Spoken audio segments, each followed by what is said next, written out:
Welcome to Asulab TV katika Sema na Asulab TV. Today in studio tuko na none other than Mr. Robert Makoha Wangoko, President Bunge la Mwananchi Nakuru. How are you, sir? I'm doing fine. Thank you for inviting me to your studios. Yeah. Karibu sana. Asante. Let's have a conversation.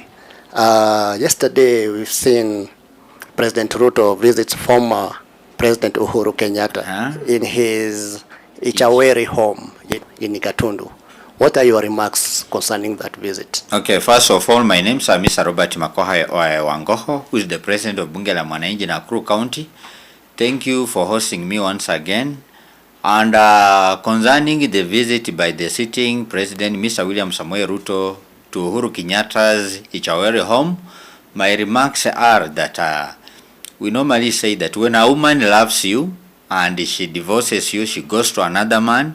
When that woman comes back for the second time to tell you that she loves you, you must understand that that is a true lie, and that you must be extra careful, because this time around when the woman comes back to you, she might be having a hidden agenda.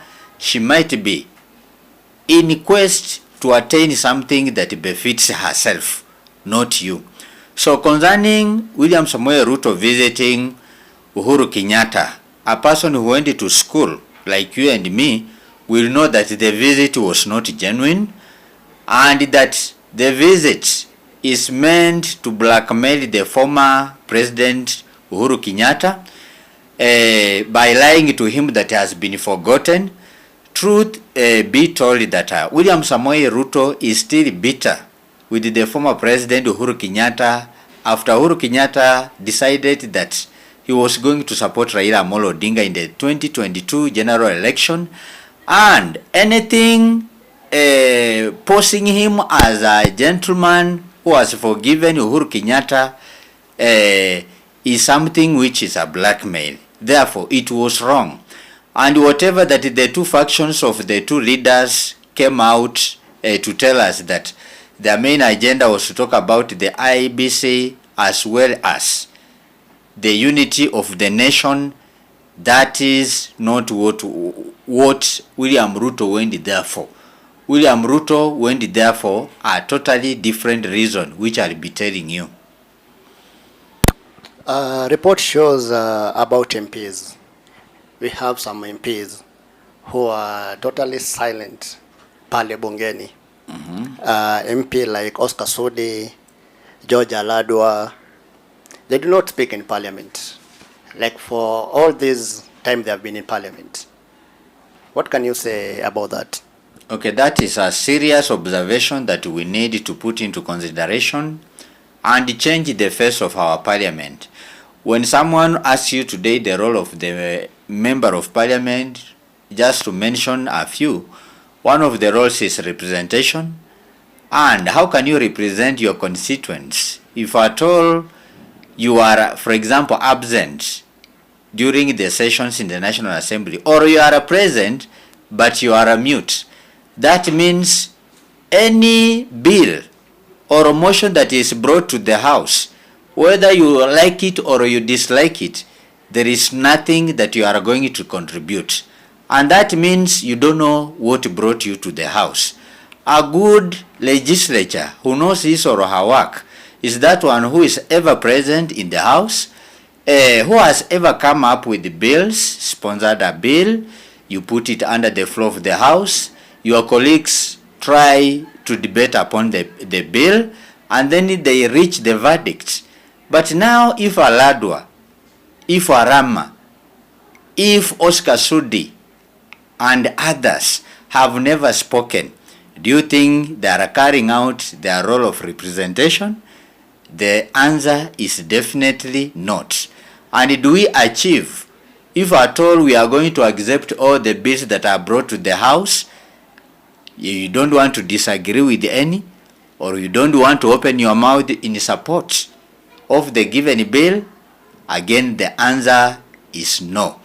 So these people need to be serious, and as a government or as a country, we need to go into a referendum And amongst the issues which we are supposed to review is the role of the MPs, whereby if the area member of parliament does not meet the threshold of those things which an MP is required to do in the house, then it is as good as ousting that member of parliament in line with the law. Because if we send you to represent, indeed you must represent. Also recently we have seen Junet and Joho criticizing those people who are criticizing the government through social media platforms. Yes. What can you echo on that? It is totally wrong. It is uncalled for, and it portrays the caliber of the people that we think are representing the people look like. First of all, there are two people here. In our country, Kenya, we have the people we call politicians. We also have the people that we refer to them as technocrats. Junaid Mohammed and Ali Hassan Joho are technocrats. The work of the technocrats is actually to ensure that the ministries under them are running smoothly, and at the end of the day they are delivering to Kenyans. It is uncalled for, it is wrong, it is unconstitutional for people of the caliber of Joho and Junet, and lucky or unlucky enough coming from a Muslim community, of all the communities in Kenya, coming on top of their voices and accusing Kenyans when they try to criticize them. My friend, if William Samoei Ruto, the President of the Republic of Kenya, is criticized by Kenyans right, left, center, right now we have some memes which are being created to mock him because of his failure maybe to fight corruption or to pump the economy of our country, Kenya. Who is Joho and who is Junet to come out tongues flaming, saying that they can say what they want? I heard Joho saying that I mean, he will deal with the Kenyans. Deal with the Kenyans as who? Yet, when you look at his docket, it is actually sleeping on the job. There were some allegations which the president once mentioned that in Savo, there are some mines which go on, and without passing through prior or the right process, these mines are transported because there is an airstrip around there without going through the right measures act before they are sold. We don't know how many kgs of them are sold per day. So that one is under the Ministry of Mining and Blue Economy. Who is the person under that? The person that leads the given ministry is none other than Mr. Joho. These are some of the stories that we will be hearing from Ali Hassan Joho, not standing and telling Kenyans how they should keep quiet, how he will be going to deal with them. And he must also be reminded that a person of the caliber of the former Deputy President Rigathi Gachagua went home not because he was incompetent. He was competent enough. He was a learned man. He was a performing politician. But the kind of utterances that he was making in public were the ones that highly or greatly contributed into his ouster to leave the room vacant for Kithure Kindiki. So Ali Hassan Joho, with due respect, you must style up and know that these are the Kenyans who have actually employed you. And I'm very happy to have heard from the Senator of the County of Nairobi, Mr. Edwin Sifuna, when he came out to claim in a Radio Citizen and said that when there shall be resumption of the sittings in Parliament and Senate come February, he will be inviting Mr. Ali Hassan Joho to tell Kenyans since when a technocrat of his caliber was given powers to bash and embarrass and warn and threaten Kenyans. My brothers and sisters, You are provoking Kenyans when you are representing the Muslim community in Kenya, but you take stage to begin attacking people who are not from the Muslim community. It is totally wrong and uncalled for. Because at the end of the day, when people shall start saying that the Muslim community leaders are misbehaving, don't start saying that you are being targeted. Because the utterances that you give out are the ones that will be used against you. In other reports, we've seen that Kenyans are consuming donkey meat without them knowing. Who is sleeping on the job? You know, our leaders are to blame. And even when we were talking about corruption in Kenya, it is our leaders right from the top. You will forgive me when I tell you that some of the majority of our leaders who are holding the top positions in Kenya were once corrupt individuals, and they were taken into the Kenyan courts to answer the allegations. Today, when we have corruption in our country, it is not a new thing. If the person who is at the top is a corrupt individual and has previously been implicated into the same, do you expect people under him to be clean? Same too.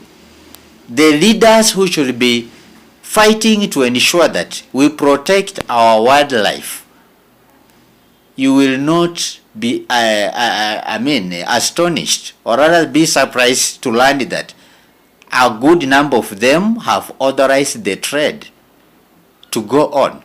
If you watch the Citizen TV news, you must have seen the lady who was in the room where the hides or the skins of the donkeys were being kept and preserved. That woman talked as if she was under the instruction of a very influential politician or a leader in Kenya.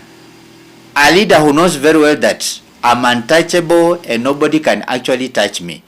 And it is regrettable. It is quite unfortunate that during this era where Kenyans have gone to school, they are actually fed on an animal they are not used to consuming. We have plenty of cows, we have plenty of goats, and even sheep from across the communities in Kenya led by our Maasai brothers and sisters. When you go to Turkana County, there are also people there herding animals. Now, during droughts, these animals unfortunately die due to lack of the food to feed on as well as water. Instead of the government getting enough money to purchase those animals, to bring slaughter and sell the meat to us, the government sleeps on the job to an extent that we leave the animals which are consumable by Kenyans to die, and then some of us bring in the meat belonging to the donkey. They slaughter the same, they say to us. It is so sad. Later on, we may come to the conclusion that maybe some of the illnesses that Kenyans go through are as a result of those things we are not used, our bodies are not used to consuming. So it is very wrong. It is unfortunate that you and me may or might have at one point or another consumed the donkey meat in Kenya. And the blame strictly goes to the police officers who man various areas. Were it not for Asiba Evans from Citizen TV to have decided to go and cover that risk interview, then all of us will not be aware. Unfortunately, in our country, Kenya, once a scandal similar to that one has been unfolded, police officers will come out shortly to condemn. Then after a few months to come, the business will boom, the business will continue as it has been before. Quite unfortunate. So as we wrap up now, what would you wish to add?